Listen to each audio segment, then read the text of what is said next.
Welcome to our review on purifying water.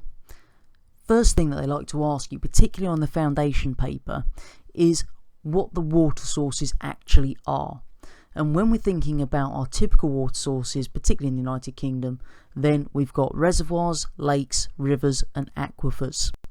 Now normally they'd be asking you for one or two of these, so if you remember three, you're guaranteed top marks on that question. So in terms of what we actually use our water for, then we've got three key uses that we need to remember. First one is that it's a really good solvent, and that just means that we can use water to dissolve a range of other substances. Second one is that we use it as a coolant. So in things like power stations and many mechanical processes, we'll use this water to stop machinery from overheating. And finally, it's a really rather cheap raw material.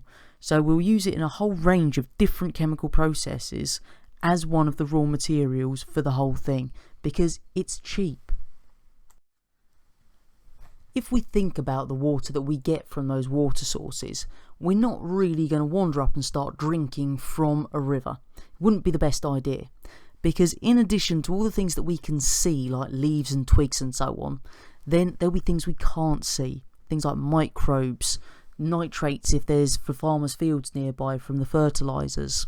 If it's gone through any old lead pipes, then we could have some lead compounds present. If we've got farmers' fields nearby, again we could have some pesticides as a result of crop spraying.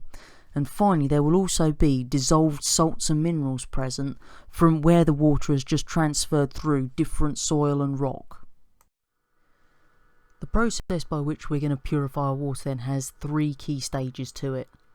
So the first one is filtration, and this is where we're going to remove any large suspended particles, so things like twigs and so on. Second stage is the sedimentation stage, which is going to remove any small suspended particles like clay by allowing it to sink to the very bottom.